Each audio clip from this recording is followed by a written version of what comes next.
Hi, welcome all of you, and we are today going for great session with one of the visionaries and Professor Arun Grover, and I am feeling privileged to be sitting in his presence today. And he's a man with great vision. He got retired as Vice Chancellor of Punjab University, but he has a very vast experience of academics. He started his academic journey with the TIFR, Tata Institute of Fundamental Research, and I requested sir to share some of his visions and some of his experiences for the benefit of all those who are interested to pursue career in science, engineering, and those who want to go for higher education and all. So I welcome you, sir, and I thank you on behalf of all the student community also for giving us this opportunity. Thank you. And sir, first I start from your own journey. What I know about you is, sir, that you started your career as a researcher from Tata Institute of Fundamental Research, Bombay, and then you joined as Vice Chancellor of Punjab University. And during your Vice Chancellorship, Punjab University was rated one of the best institute in Asia in the field of science and research further. So I want to take your experience around this. I want from your side how it all started, your journey in research and higher education.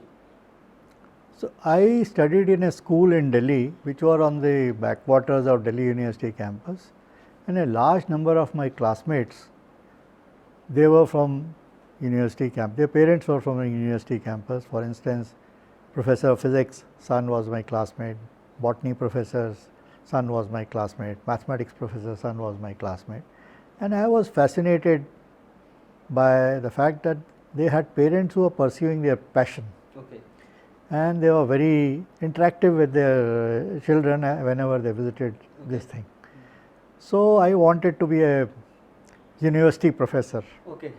But you know. That you decided in the school itself, sir? Yeah, I mean, this was my desire. Okay. Okay, but coming from parents who are refugees in Delhi, okay, nobody would encourage you to be a university professor. You should study to be an engineer, doctor, etc., etc. Okay. But luckily for me, in 60s there was a Government of India scheme which said National Science Talent Search Scholarship, okay, commenced in the year 1964.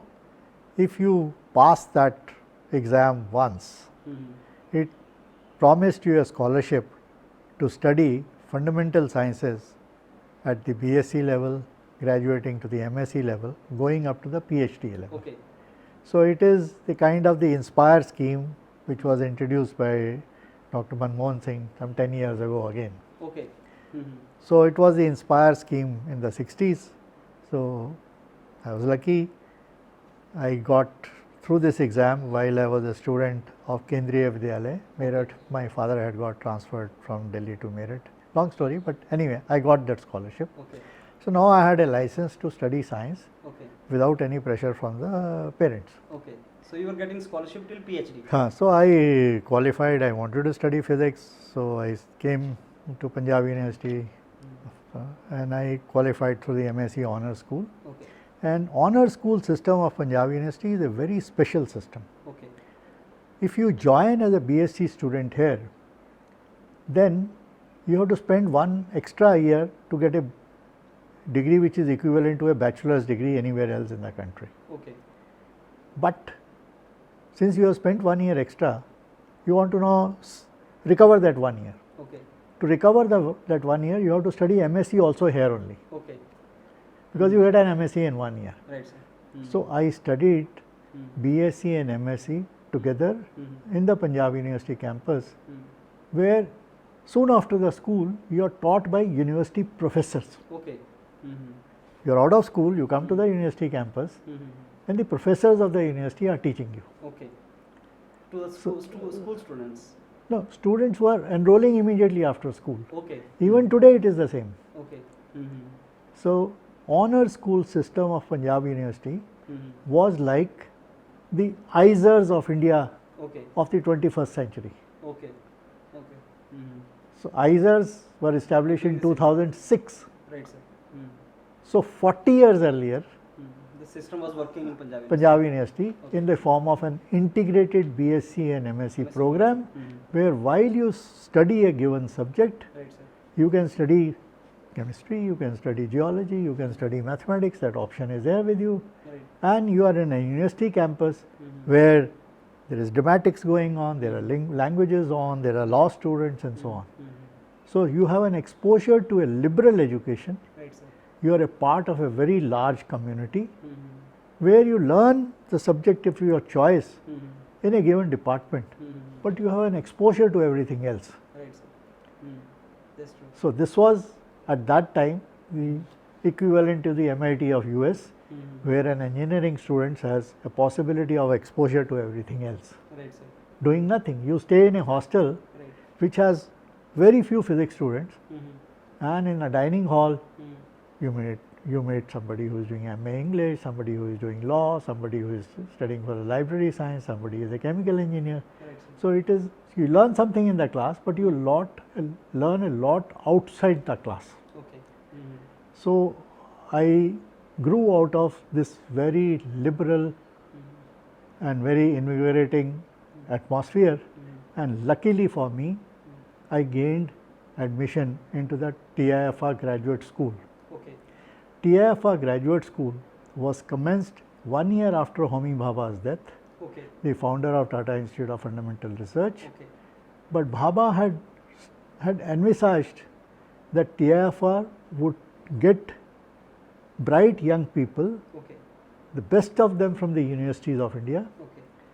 They will be trained There. in a structured graduate school so as to have PhDs coming out Okay. who can look at the societal problems with a freshness of mind. Okay.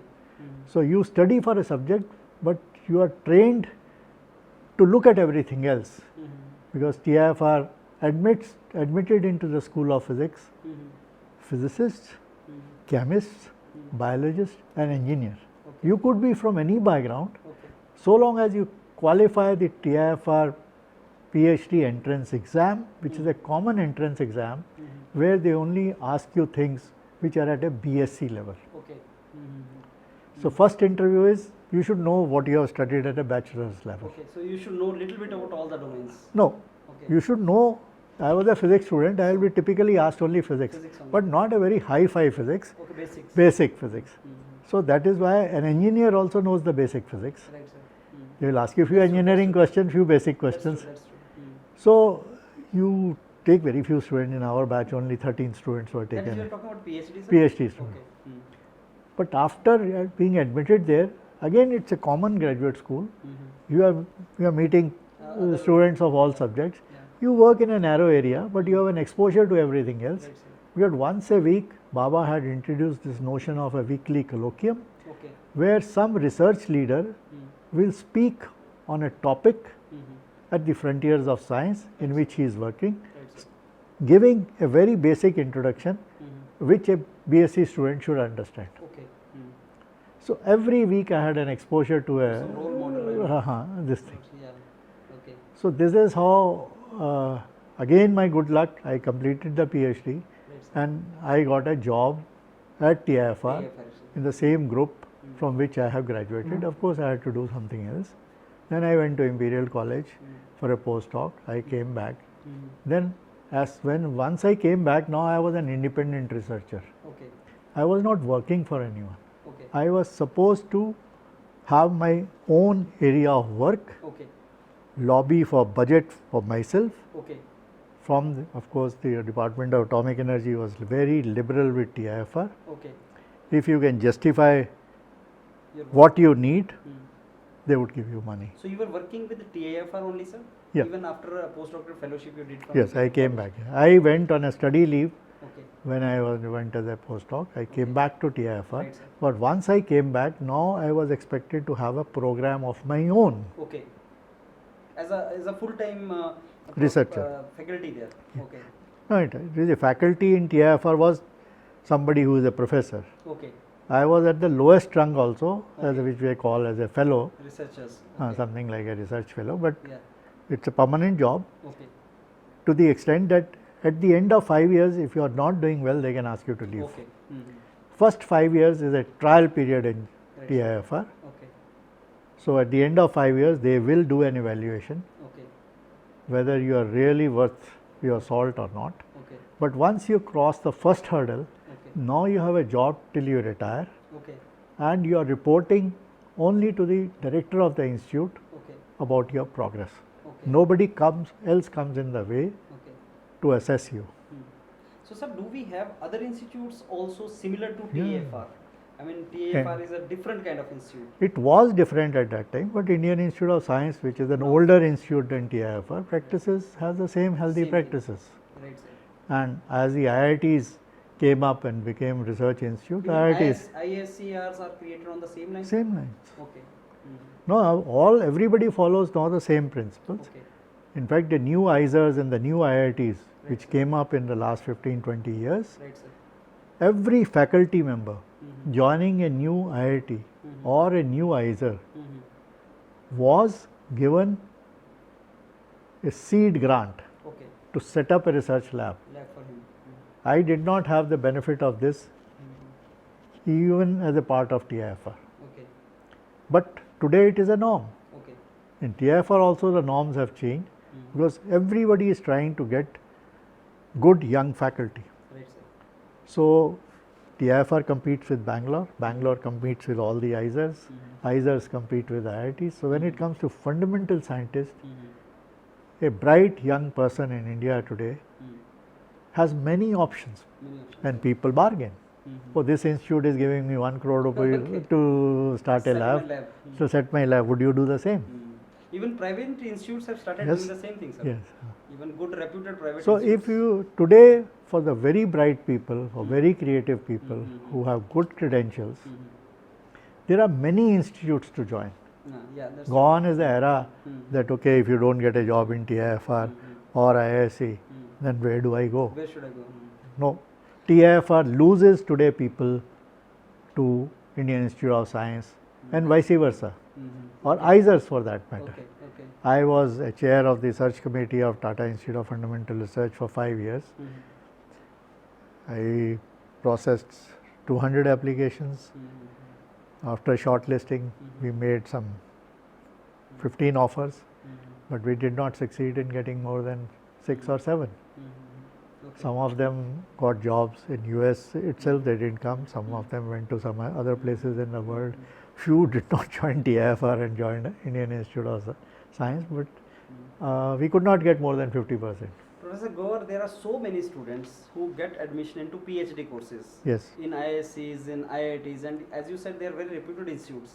Sir, they interact with me because I'm their mentor. I keep on telling them. They ask a question, very simply they ask, what after PhD, sir? Should we feel insecure that what we will do after PhD from these institutes? So what is your answer to that, sir? Because if they are from reputed institutes like IITs, ISCs, and they are doing PhD, then why they should feel worried about their career? They feel worry about their career in India, but they don't worry about, have the same worries in America or Europe, simply because in US, Canada, most of the European countries and even the Japanese or Australians, there is a buffer time which is called postdoctoral fellowships. Fellowship, yes, yes, See, number of postdoctoral fellowships yes. that are available in the market is about 80% of the number of fellowships which are available for doing a PhD. Okay.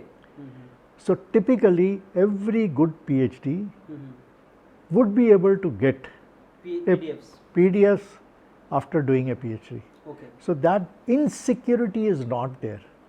People are keenly looking to complete their PhD who are serious about their PhD Without any worry. without a worry. They are looking, okay, I will complete the PhD, and people who need good postdocs to sustain their research programs, Yes, they are also looking for good PhDs graduating. So where is the bottleneck, sir? I mean, in India. In India, we did not. I tried very, very hard in whatever capacity I could that India must have a very healthy postdoctoral program. Okay. Only recently we have instituted in a limited way postdoctoral fellowships in the Indian institutions. Because very But less it is not IITs. very widespread. Yes. Point is, you have CSIR gives so many fellowships in a year. Right, sir. That number is not very large. Right, sir. It's very small number. Right, sir. It is a minuscule number. And the postdoctoral fellowships of CSIR are a very tiny fraction of an already minuscule number. Yes, yes. Insignificant. Insignificant. So when competition to get a CSIR PhD fellowship is so severe, after that the postdoctoral, It's even severe. it should not be so. Yes, yes. Every successful CSIR PhD holder must have a possibility of easily securing a postdoctoral fellowship, Very true. because it's in the postdoctoral fellowship stage that you are free from a professor. Whatever you have been learning for 7, 8, 10 years, No, you can utilize. now is the time to do something new. Now is to do some innovative thinking and practice it. So what we need very badly is that every academic institution which says that it is running a PhD program, Yes. it must have PDF. a possibility of at least as many fellowships as the number of good PhDs that it is producing. So you mean So to in say T- equal number, sir? If not equal, I am saying, okay, make it 70%, little 80%. competitive, 70%.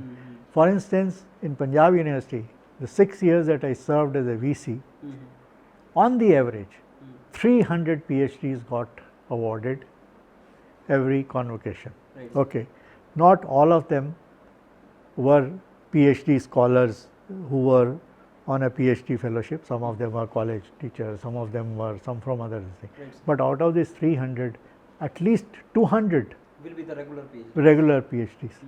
Now, does the university have a way of instituting, say, 100 or 150 postdoctoral fellowships? Yes. No, it doesn't have. You cannot set aside an income of the university to institute PhD fellowship. As soon as you do it, there will be problems, because the universities run on a deficit. The deficit is met by the state government or the central government, and the state and the central government are all the time looking at the budgets of the university like a hawk. They will not allow you to create 150 postdoctoral fellowships. And I am not asking for a very great number for Punjab University. Punjab University has 70 odd departments. So if you institute 140 postdoctoral fellowship, Two per department. and one or two or some departments maybe 3, large one, smaller one only 1. So this is nothing, right? Very true. It's a very small number. But Correct.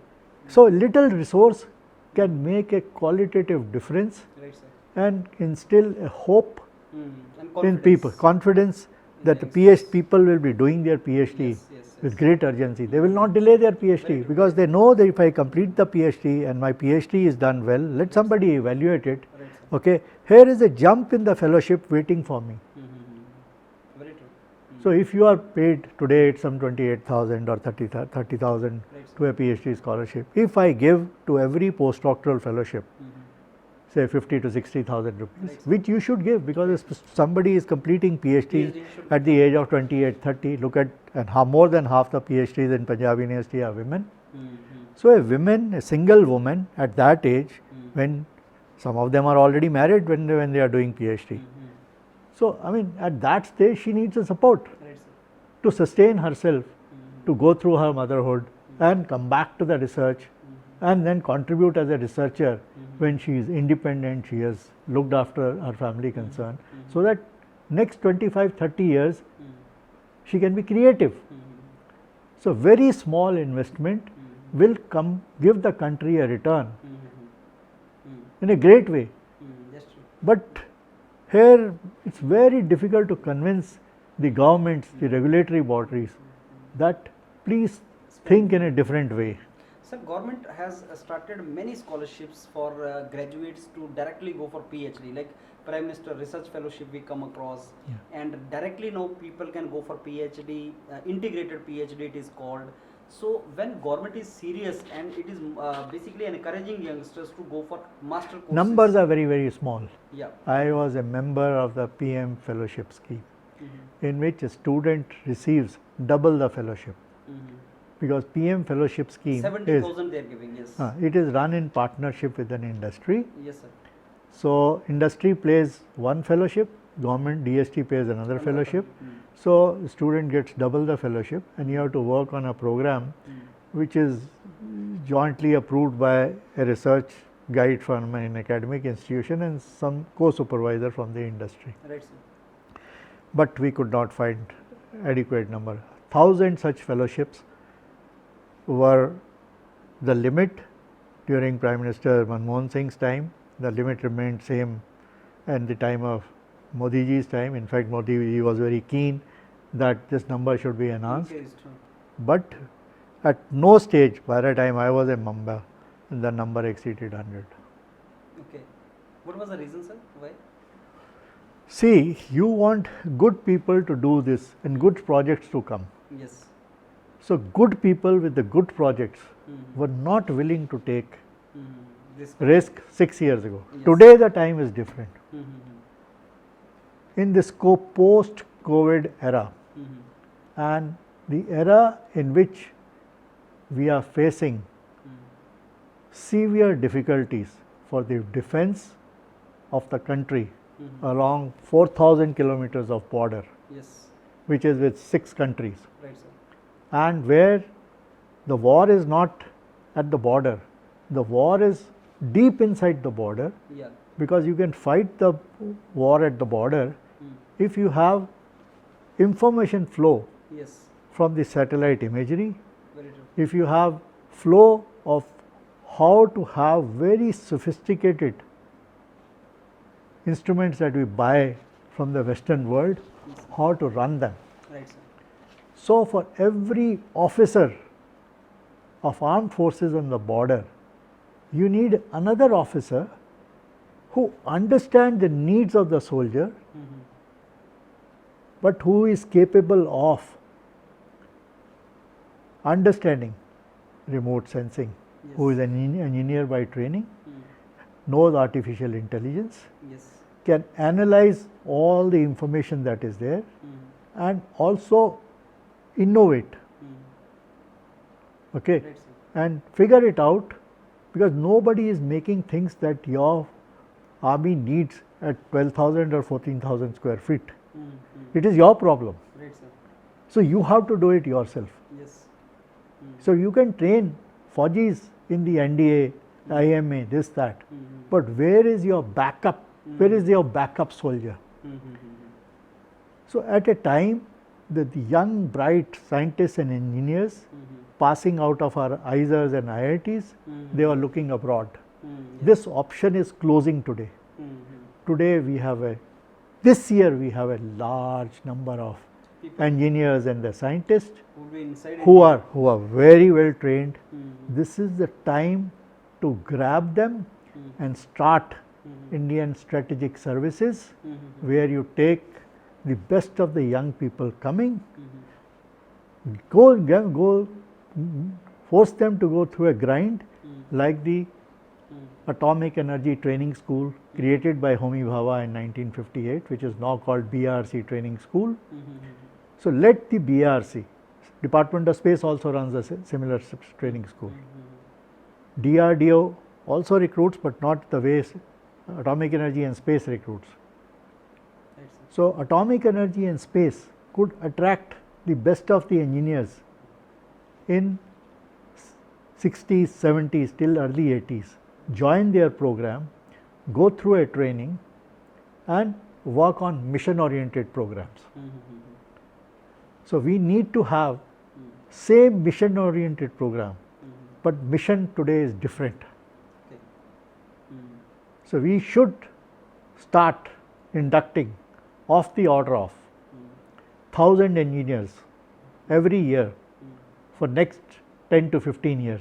Okay. Okay, and create, if you have 100,000 officers in the army today, at any stage we must have 50 to 100,000 strategic services officer Okay. to back up all these things, and the Chinese are already doing it. Okay, they already have this kind of. Yes, they have a force. Mhm.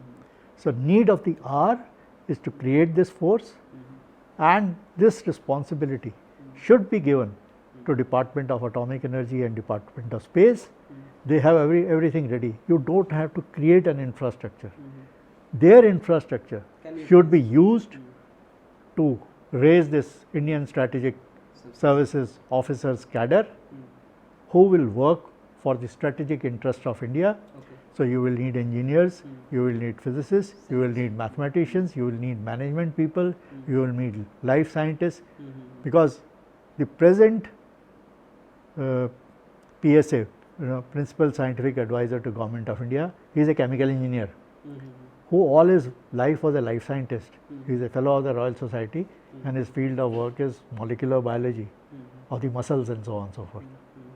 So, he said one of the primary concerns of India is how to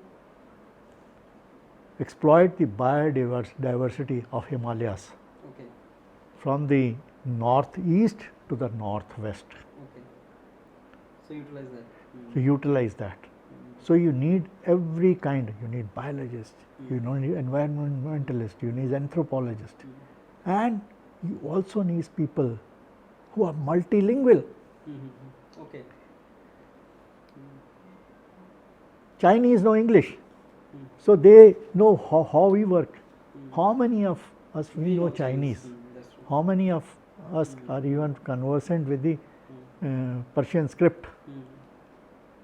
If you go to Pakistan, you can understand the Punjabi that they speak, but can you read the Punjabi that they speak? They write in their own script, we write in our own script. Okay. So, you need a different kind of a this thing. When Bhabha went into a collaboration with the Russians for their nuclear fuels and partnership with the Russians in some way, every training school officer was taught Russian for a year. Okay. So, you need to create a training school program. Let this responsibility be given to Atomic Energy and Space. They have spare capacity. Today, they are not recruiting that many people. And there is no reservation in atomic energy. Okay. There is no reservation in Department of Space when it comes to merit-based. purely, just as the army officers have no reservation, So strategic services should also not have any reservation. Get the very best coming out of, and it is a, atomic energy gives you a job for life once you join the training school, and a very good career progression, a career progression which is better than the IAS officers of India. Professor Grover, this is the first time I am hearing about strategic service which you mentioned. I can Sir, give you printouts of what the Chinese are doing. Okay, so sir, I want to ask a very simple question. When we already have DRDO scientists, space scientists, nuclear scientists, as you said, these organizations already have infrastructure, then what is the rationale behind having one more service? They are now right now focused to their own programs. Okay. Space is not going to work for your strategic Right, so crisis. that is they are to run that also. Right. When the space was created, Sarabhai took leaders of nuclear energy program to create the space department. Do you know the man who produced the uranium rod in India is Dr. Brahm Prakash, whom Kalam recognizes as his mentor. He had a PhD in inorganic chemistry under Shanti Swarup Bhatnagar at Lahore. He went for a postdoc to America, returns as a professor of metallurgy at Indian Institute of Science, Bangalore. When Bhabha started the atomic energy program, he inducted him for the atomic energy program, and Brahm Prakash produced a uranium fuel rod for India. Okay, that was the first time. Huh. Okay. As he retires, by that time Bhabha was no more. Bhabha had suddenly died in 66. Sarabhai took over. When Sarabhai wanted to create a space station in Trivandrum, Thumba Equatorial Rocket Launching Station is the name of, first name of Trivandrum. Yeah. Who is the first director of TERLS? Dr. Brahm Prakash. Right. So, Brahm Prakash was the director of Thumba station. Sarabhai dies, and the chairman of the Atomic Energy Commission is Satish Dhawan, who was the director of Indian Institute of Science. So Brahm Prakash is born 1912. Satish Dhawan is born 1920. This is the centenary year of this thing. And the third man who joined them to realize the dreams of Vikram Sarabhai was Yashpal. Okay. The station, Space Application Center station, which Sarabhai wanted to create at Ahmedabad. So before the station was to be created, Sarabhai was gone. So Yashpal was picked up by Satish Dhawan to head that program. Okay. And Yashpal also was a graduate of University of Punjab at Lahore. Okay. So they were also from the same. Same this thing. So this great synergy between three alumni of University of Punjab at Lahore, Brahm Prakash, Satish Dhawan and Yashpal. That gave the foundations of working together for a mission to the space program which is running even today. So you need to find such leaders, Right, sir. make them work together. Only then this Atmanirbharta would come about. You need some leaders. There are young people are waiting, graduating out. Western route is closed for them. It is time is As of not now, yes. is to tap them, retain them, and Train create them. this, Train them. create this thing. Service. Only then we can compete with our challenges 25 years down the line. Professor Grover, this talk about creation of strategic services, is this going on? As of now, you must be. I am sharing it with you for the first time in a domain which could be public. I talked about it to Professor Ajay Sood, who is a member of the Prime Minister's Scientific Advisory Body.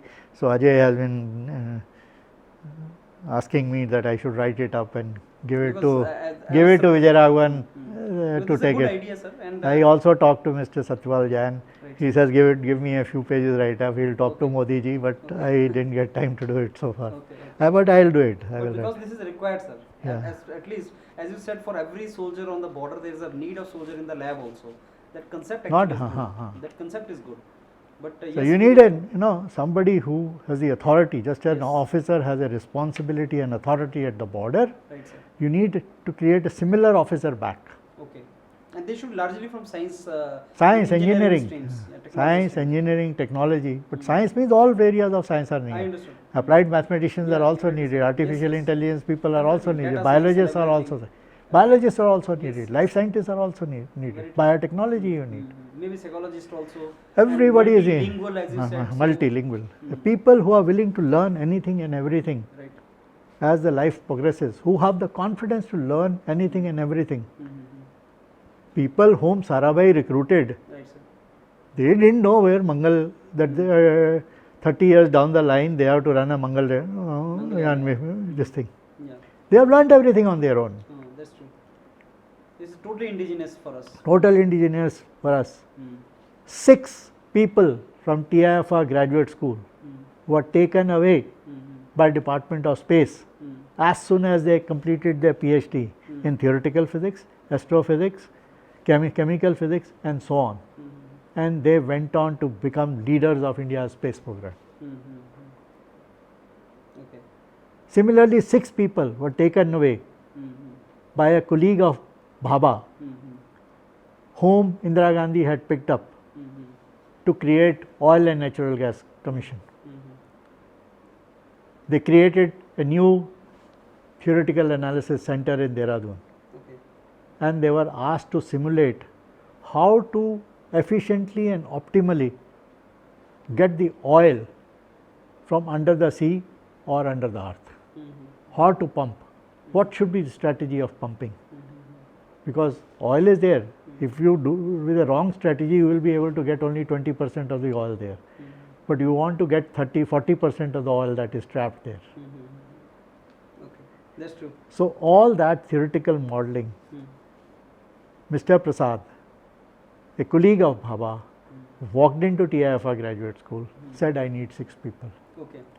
Set a team of people, interviewed these guys, he was just, and he just took them irrespective of fact what their backgrounds was. So these things Are have been done successfully in this country. And they are So required. they are required. So we just need that kind of leaders. That's true. Professor So Grover, Vijay is, I mean, the present PSA to the Prime Minister, he is that kind of a leader. But you need 6 more Vijay Raghvans there. That's true.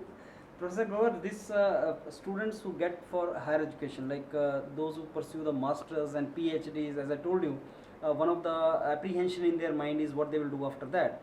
Another point I want to discuss with you is like when they think of sir getting into private domains, because Yes. everybody cannot be accommodated in government jobs, the kind of shrinkage we are experiencing now.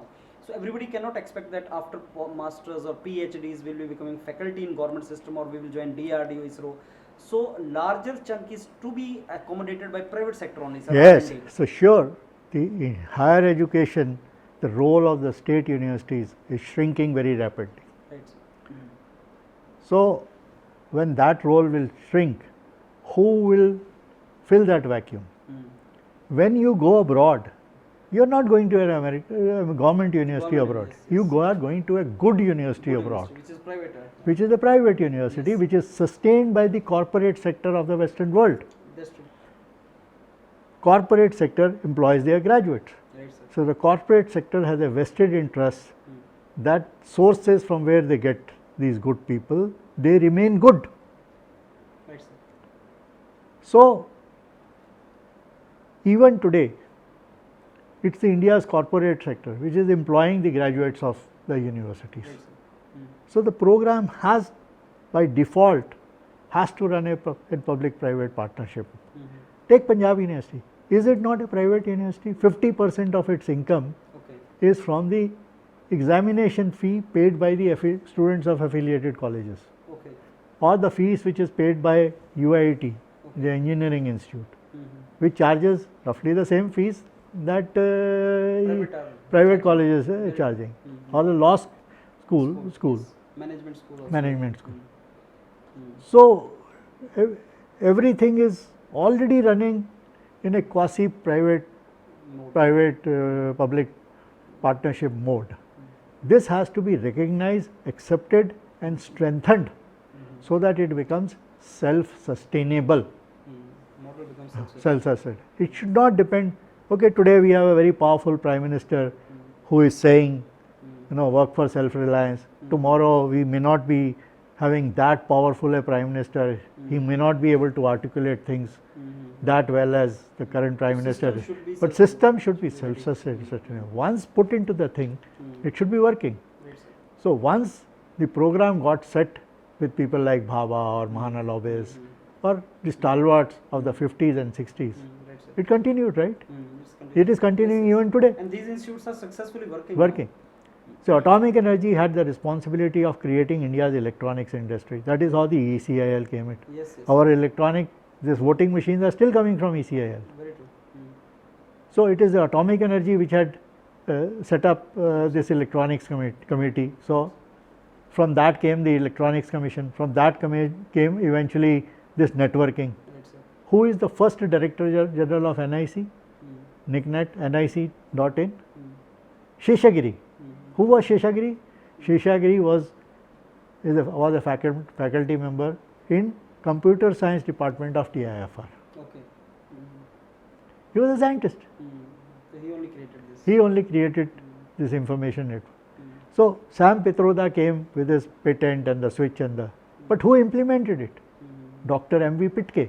Who was Pitke?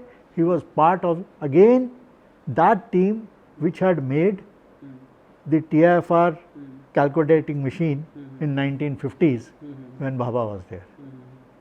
That's true. And who wrote the operating system of that? Professor R. Narasimhan. Who is R. Narasimhan? He was a theoretical computer science who was trying to understand languages. What is a language? How we speak. He was a man of that kind of a talent who had interest in imaging. So he is the one who created National Center for Software Development and Computing Technologies, NCST, from which emerged all the CDACs and so on and so forth. So these things have been done in the past. You just need to see that and project. and take forward. Learn lessons from from that and do this. Give every promising young graduate passing out of good Indian universities a hope that he has a future in this country. Yes. Okay, there should That be is required. some protection Mm-hmm. in some form or the other, even if you don't have a job for life, but there should be a protection in the form. The need for such people in India would be there, and the government should step in whenever the system is about to break up. Professor Grover, since we are talking about this now, and I want to discuss with you something about new education policy also. So one of the thing which new education policy mentions is about allowing the private good universities from abroad, and they can come over and set up their campuses in India. How do you see that, sir? How do you see that? See, somebody can come and set up a campus in India, but he or she has to employ Indian faculties. Yes, yes.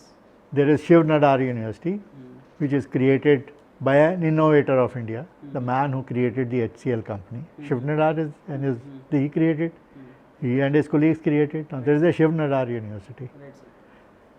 Who is the VC of Shiv Nadar University? Professor Rupa Ghosh, former professor of physics of JNU. Bennett University, created by Times of India Group. Okay. Very true. Who is the Vice Chancellor of Shiv Nadar University? Professor Shiv Gaonkar. Who is Professor Shiv Gaonkar?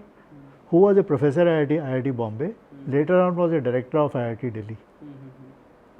So you realize there are more private universities, some of the well known in South. All these universities are headed by Indian faculties or faculties who may not have been recruited from Indian PhDs, but faculties whom they might have gone and recruited from National University of Singapore or NTU or going to Australia or somewhere else. Right, sir. Has Sarit Das, the director of IIT Ropar, not gone to America and Australia and Japan and recruited faculty himself there by taking a team of his faculty members, setting up interviews, they're setting up interview panels using the Australian professors, using the American professors, but recruiting for IIT Ropar. Yeah.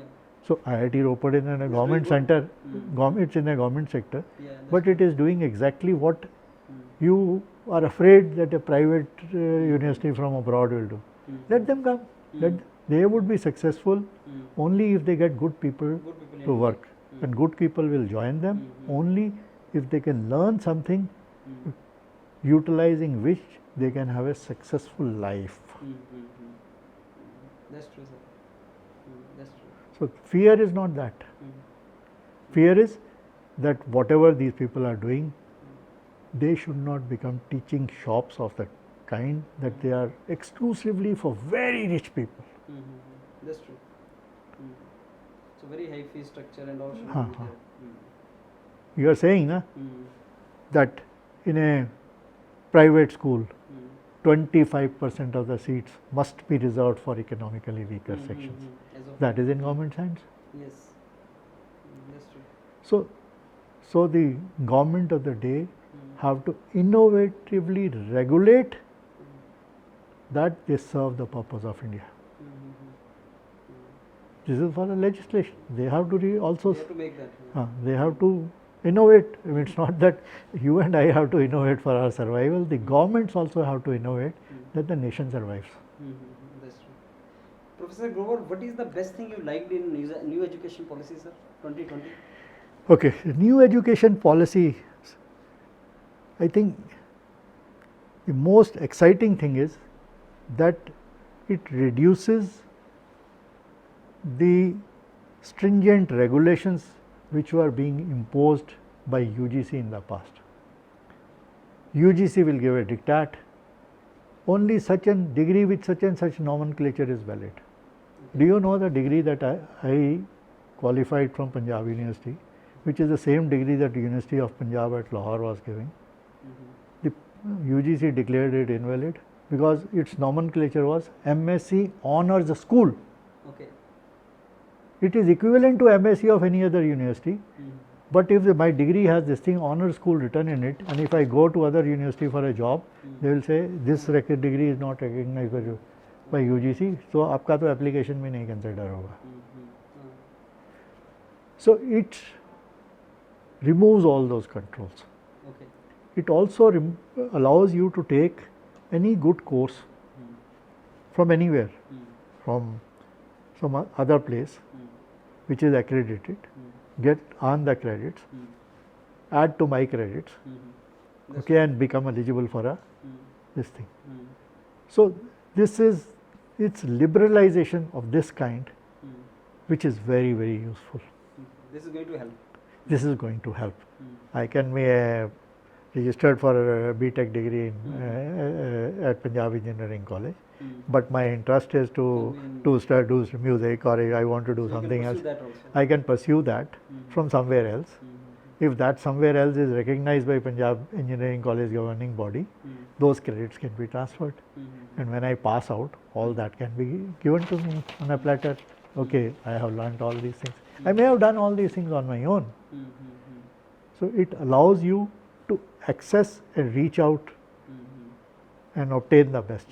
But all this is, good for very bright students. Okay. For average student will not be able to take the benefits of all. But largely our problem in India is that only, sir. I mean, the students who are not very bright, there is larger chunk, as you know, as academician, they are larger chunk.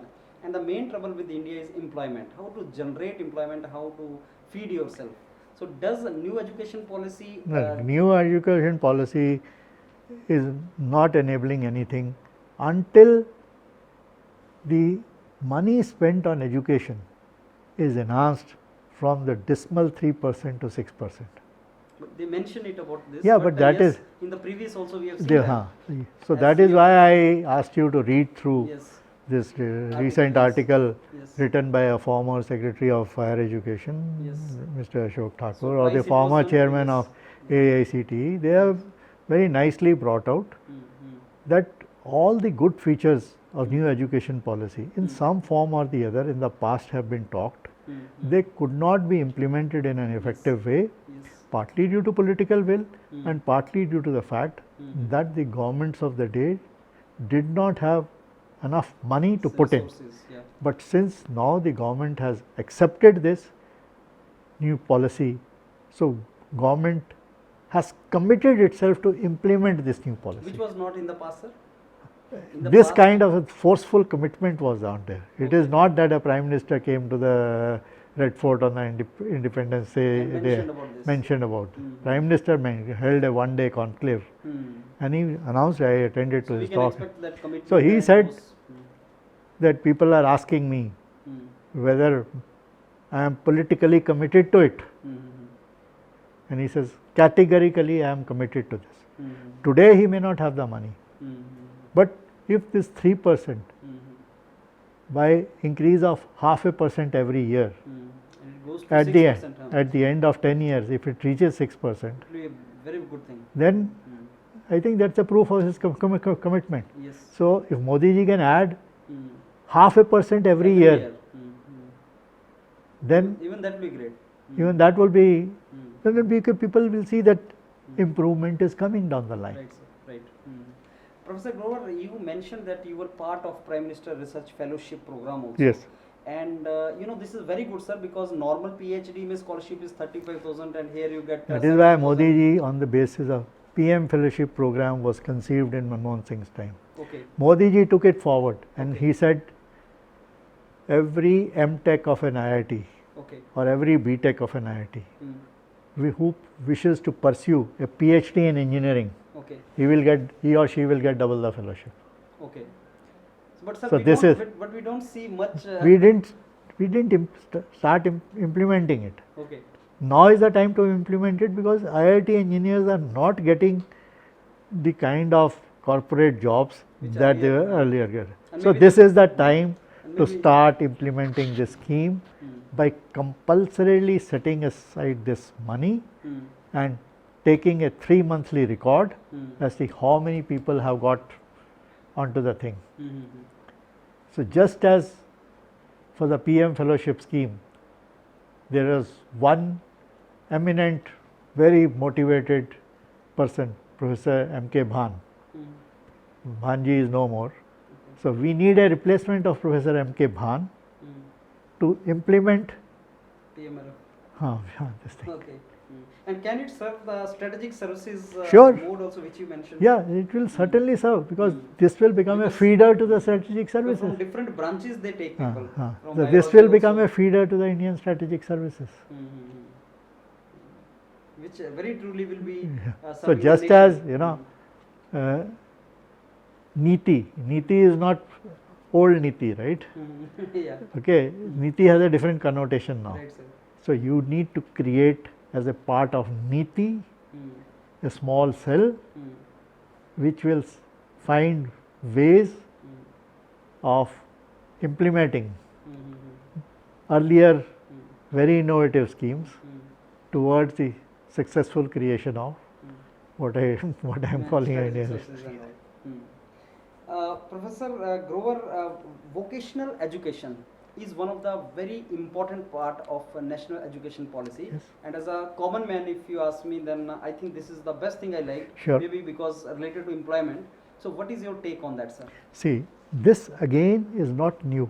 Okay. We have Yeah. failed to implement it Yes. repeatedly. Yes. You know, who immediately after the Second World War, the government of India, the then government of India, wanted an education policy for the reconstruction of post-war India. Mm-hmm. So the then educational advisor to government of India, Mr. Sargent, Mm-hmm. was asked to prepare a report. Mm-hmm. He gave a report which is called Sargent Committee report. Mm-hmm. So in that report, he does talk that as a student graduates from class 8 to class 9, that means 9 and 10, then 11 and 12, high school, intermediate school. So we should create two streams. People who will pursue higher education to be a researcher, and people who would want to look for a job for themselves at the end of 4 years. That means as you become adult and become a voter in this country, by the age of 18, 19, you are looking for a job for themselves. So he wanted the 4 years of education after the class 8, which is a mix of vocational training plus some academic thinking, so that you are set that I have to do something with my own hands on my own initiative, not look for a sarkari job somewhere and be a breadwinner myself. Very true. So he wanted that. So we could not implement it. In 1986, when we again brought a new policy, we used to have 8 plus 2 plus 2 system Right. before you entered the college Right. for a BA. Right, sir. School, high school and intermediate level school, UP still has that, Right. then a graduation level Right, school. sir. In between we introduced higher secondary, that has a different path. But okay, in 86 we came back to the same 8 plus 2 plus 2, we abandoned higher secondary and we said that the second 2, 8 plus 2 plus 2 jo hai, this will not be a part of the college education, but we made it a part of the school education. Yes. And we had hoped that by making a part of senior schools, we will implement the vocational programs in a meaningful way. We failed to do that. We failed to do that because we started this thing, all India exams, joint entrance test, JEE. Only 5,000 people got into an IIT in whole of 90s via this. But for every student who went into the IIT, 199 students also went to the tuition classes, abandoning their schools. So they abandoned their schools, they didn't learn in the schools, and in order to just answer multiple choice questions, they didn't have any skills left either. So they wasted 2-3 years, we can say. So once they wasted 2-3 years, they didn't get anywhere, they became a frustrated lot. So they are neither on their feet, nor does anyone want to employ them. It went on for some time. Now, in order to attend to these large number of people who wanted to become engineering college, engineers, and we didn't have engineers. So at the end of the 20th century, we created these technical universities in every state. Mm. Punjab Technical University. Mm. Mushrooming of engineering Lot of colleges in every village of India, Yeah. okay, which Poor has quality only of buildings education, yeah. and nothing, which has no teachers No. and no workshops, Infrastructures, no workshops and infrastructures. Mm. So we failed the vocational education Mm. for a large pool of our young people, Mm. all through from 86 Mm. to 2020. 20. Yeah. Now, by acknowledging that we have failed everything, but saying that this is the need of the hour, Mm. because government doesn't have job, Mm. you want everybody to be on their feet, Mm. self-employed. Mm. You will be self-employed only if you can do something competently. Yes, yes. You can do something competently only if you learn something competently. Mm. So there is a back emphasis on doing this. Mm. So if Modi ji's first enhancement in the education budget, Mm. which I am saying 3 to 3.5 to 4 to 4.5, That will reflect let on this the 0.5% go income. towards strengthening Mm. the vocational training. Mm. 80% of this 0.5% Mm. should go straight into strengthening the vocational training Okay. Largely it should be given to given to vocational training. vocational training, Mhm. because now we are saying Mhm. we are now not saying 8 plus 2 plus 2, we are Mhm. saying 8 plus 4. Yeah, very true. It's So let this 0.5% go Mm. into this vocational programs. Mhm. We cannot have vocational thing Mm. in every school of India, Mm. but we can have vocational things Mm. in every town of India, Mm. okay, so that once the vocational infrastructure is set up, let this vocational infrastructure be utilized by a large number of schools in shifts. And Chitkara created, not Chitkara, Riyat and Bara created such an infrastructure, which is used by so many institutes. Riyat and Bhara has so many institutes of Innor. So whatever leftover time is there of their machines and their technicians, anybody Can come and learn. can learn and learn by payment. So let's create These kind of things. these kinds of things across the entire India, okay, and it should be utilized. In Chandigarh city, if there are just 2, 3, let all the schools in Chandigarh use it on a 24-hour basis. Very true.